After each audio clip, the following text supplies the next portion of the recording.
Guys अभी मैं हूँ लोखंडवाला युद्ध स्थल पे और ये पीछे एक टैंक है पाकिस्तान का जो इंडिया वालों ने कब्जा करके रख लिया है। ये एंटी गेट है और एक बार चारों तरफ का व्यूज चेक करो गाइस।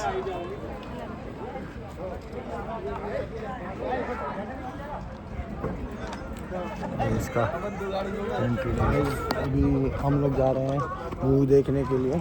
यहाँ पर काफ़ी लंबी लाइन लगी हुई है। बाकी एक बार आप देखिए यहाँ का नज़ारा।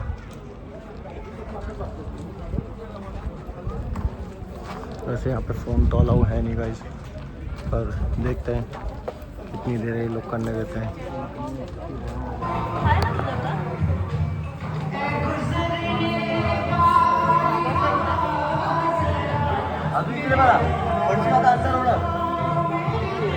बुलाया जा सकेगा।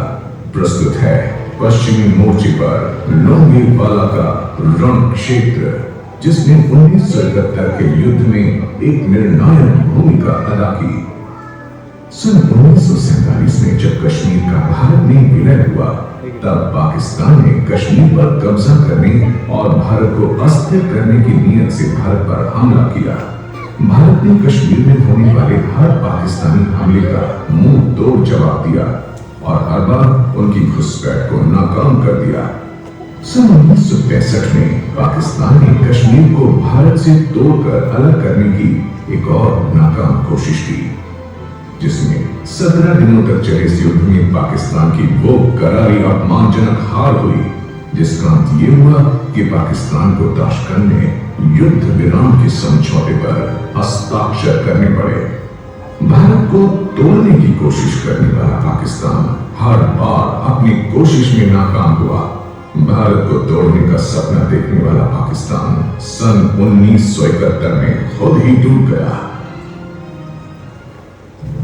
ऐसा उस समय हुआ जब पूर्वी पाकिस्तान में उसने लोकतंत्र के विरुद्ध अपने नागरिकों का ही गला घोटना शुरू कर दिया।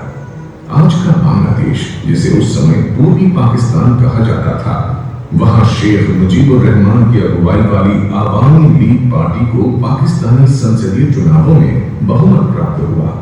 लेकिन अपने नागरिकों को लोकतांत्रिक अधिकार देने की बजाय उन पर आतंकवाद का शासन थोप दिया, जिससे मजबूर होकर 1 लाख बांग्लादेशी नागरिकों को भारत में शरणार्थी बनकर आश्रय लेना पड़ा। Chief marshal law administrator general tikka Khan की क्रूर दमनकारी नीतियों के कारण पाकिस्तान ने भारत पर एक और हमला करने का फैसला किया।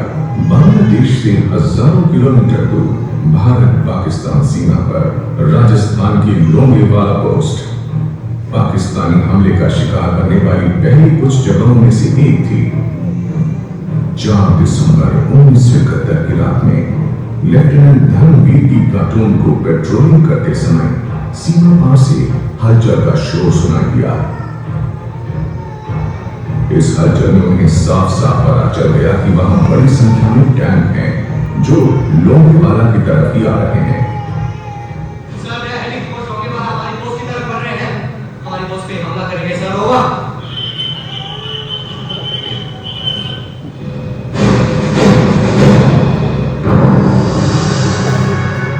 मेजर आत्मा सिंह, जो सेना निरीक्षण पोस्ट से उड़ान भर रहे थे, उन्होंने भी इस बात की पुष्टि की।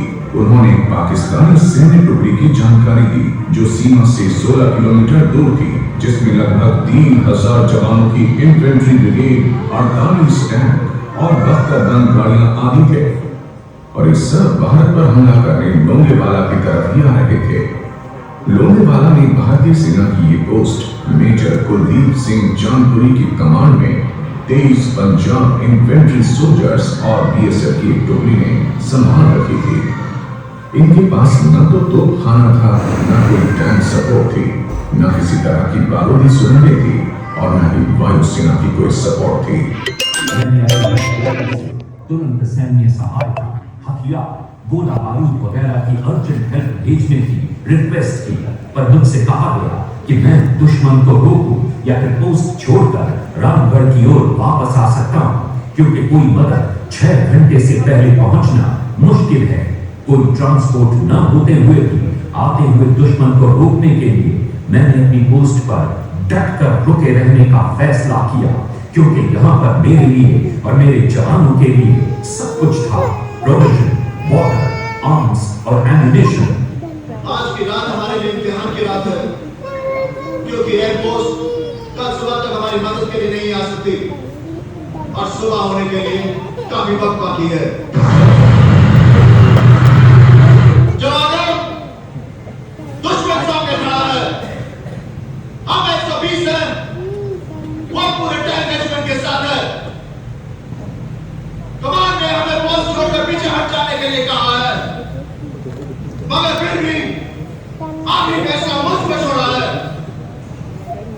और मैंने फैसला यह किया है कि मैं मेजर कुलदीप सिंह अपनी पोस्ट छोड़कर नहीं जाऊंगा। अब तुम लोगों का फैसला मैं तुम पर छोड़ता हूं। जो लोग ये पोस्ट छोड़कर जाना चाहते हैं जा सकते हैं। सच्चे बादशाह तस्वीर बादशाही श्री गुरु गोविंद सिंह जी महाराज ने फरमाया, चिड़िया नाल से पास रामा राम गोविंद सिंह नाम तकवा। समझिए, जब चिड़िया बास के साथ मिल सकती है तो हम तो इंसान हैं।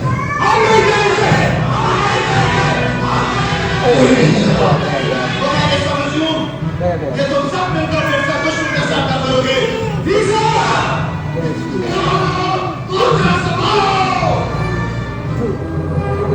एक शिवा पर मोह के शुभ कर्मन ते कबहू न डरो, न डरो अरसों जब जाय लड़ो, निश्चय कर अपनी जीत करो, निश्चय कर अपनी जीत करो।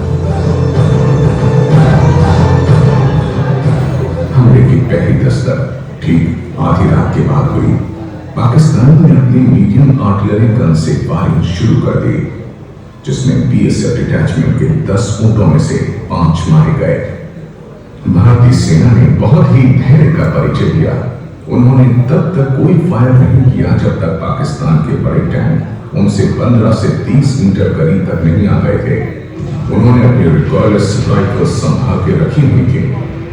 उन्होंने अपनी पहली जवाबी कार्रवाई में पाकिस्तान के 2 टैंकों को उड़ा दिया। इस फायरिंग ने पाकिस्तानी सेना को हिला दिया। उनके पांव उसी वक्त लड़खड़ा गए, क्योंकि इस फायरिंग से पाकिस्तानी टैंकों पर लदे एक्स्ट्रा फ्यूल बैरल्स पर वार किया गया था। पाकिस्तानी सैनिक इन टैंकों पर जैसलमेर तक जाने के लिए एक्स्ट्रा फ्यूल के टैंकर साथ लेकर चल रहे थे।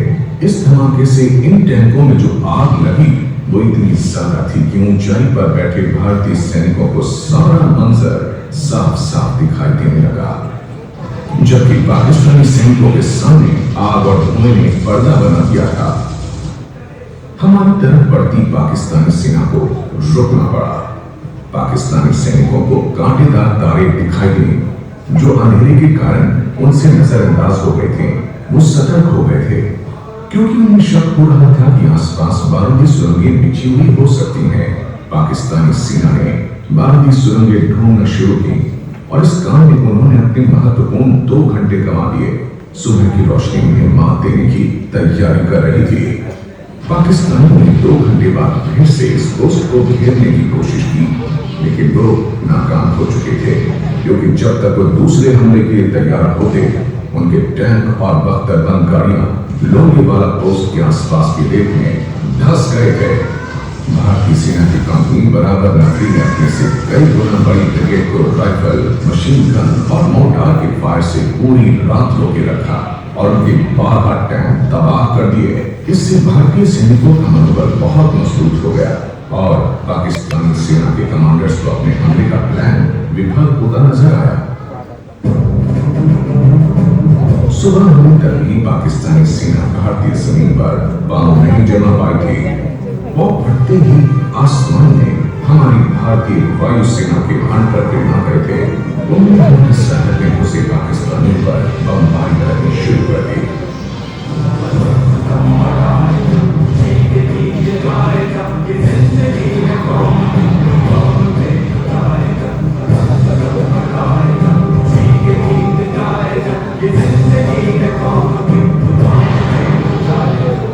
No panic as such, but we decided to change.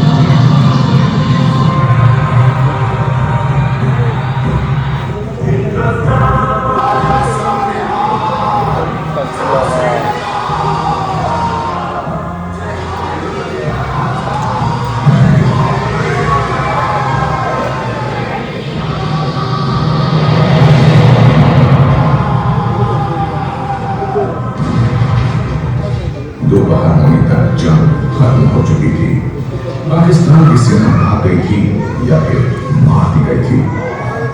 हमारा जो दुश्मन लोगेवाला ने नाश्ता, जैसलमेर में लंच और जोधपुर में डिनर करने निकला था, वो खुद ही चीन कौवों का भोजन बन चुका था। इस जंग में पाकिस्तान को भारी नुकसान हुआ। उनके 200 सैनिक मारे गए, 48 टैंक नष्ट हुए और 500 से ज्यादा गाड़ियां बर्बाद हुई। पाकिस्तान के खिलाफ जवाबी कार्रवाई में भारत के 2 सैनिक शहीद हुए और एक जीप पर लगी रिकॉर्निस्ट राइफल बर्बाद हुई। दुनिया में न जाने कितने युद्ध हुए हैं, लेकिन दुनिया में आधुनिक युद्धों के इतिहास में शायद ही ऐसा कोई उदाहरण होगा जिसमें इस तरह से एक तरफा परिणाम मिले होंगे। ब्रिगेडियर जॉन पुरी को उनकी पराक्रम, वीरता और अदम्य साहस के लिए महावीर चक्र से सम्मानित किया गया। उन्होंने जिस मुश्किल घड़ी में धैर्य का परिचय देते हुए अपने साथियों को बाधाओं को पार करके विजय प्राप्त करने के लिए प्रेरित किया, उन्हें संदेह एक कठिन कार्य था। एक पैदल सेना के दम पर बिना किसी कवच को धारण किए अपने से 30 गुना बड़ी सेना को पराजित करना सच में एक अद्भुत उदाहरण है। भारतवर्ष में उनके नेतृत्व, साहस और देश के लिए उनकी मर मिटने को तैयार रहने वाली भावना के लिए देश सदा उनका आभारी रहेगा। ये कोई हैरानी की बात नहीं है। देश के ही नहीं बल्कि विदेश के इतिहासकार भी इस लोगेवाला की जंग को दुनिया की अनोखी जंग मानते हैं। ब्रिटिश इतिहासकार जेम्स हेटर ने अपने लेख taking on the end of Longewala में हुई जंग की तुलना थर्मोपाली के युद्ध से करते हुए इस युद्ध को 1971 के युद्ध का निर्णायक क्षण बताया है। विश्व की अन्य सैन्य ताकतों ने भी लोंगेवाला की जंग को दुनिया की हैरान कर देने वाली जंग बताया है। Chief of the imperial general staff of Britain के फील्ड मार्शल R.M. कार्वर 1971 में हुए युद्ध की समाप्ति के कुछ सप्ताह बाद भारत आए और खास तौर पर लोंगेवाला गए थे।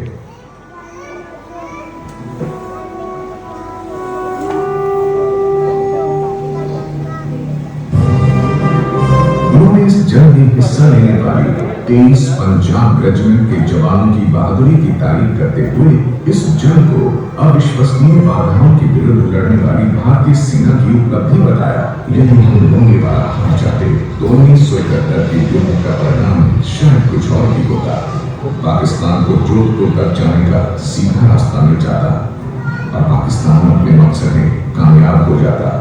अगर हम विंस्टन चर्चिल के शब्दों में कहें कि मानव संघर्षों के इतिहास में कदाचित भी ऐसा उदाहरण देखने को मिलेगा जिसमें मुट्ठी भर सैनिकों ने करोड़ों देशवासी लोगों के हितों की रक्षा की होगी। लोंगेवाला में हुई जंग और उसमें मिली जीत ने यह सिद्ध कर दिया कि भारतीय सेना विश्व की सर्वश्रेष्ठ सेना है, जो हर परिस्थिति में अपनी वीरता से कोई भी युद्ध जीतने में सक्षम है। और इस जीत के साथ भारतीय सेना ने अपने भविष्य के युद्धों में जीत की नींव रखी, कि वो चाहे 1984 का सियाचिन युद्ध हो, 1999 का कारगिल हो या 2016 की सर्जिकल स्ट्राइक हो, पाकिस्तान का घाव हमेशा ताजा ही रहेगा। भारतीय सेना में आज 13 लाख कर्मी हैं जो भारत को वैश्विक सैन्य शक्ति में चौथे स्थान पर सुशोभित करते हैं। फिर वो चाहे भारतीय सेना की हरी वर्दी हो या वायुसेना की किसी जेट विमान की गूंज या फिर चाहे उस अनंत समुद्र की रखवाली करने वाले भारतीय नौसैनिक बेड़े, भारतीय रक्षा सेनाएं एक जीवन श्रेष्ठ जीवन को चरितार्थ करती हैं।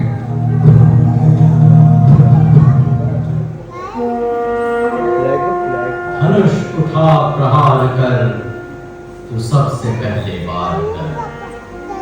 अग्नि से धधक धधक, हिरण से सजग सजग, सिंह से दहाड़ कर, शंख सी पुकार कर। रुके न तू, थके न तू, झुके न तू, थमे न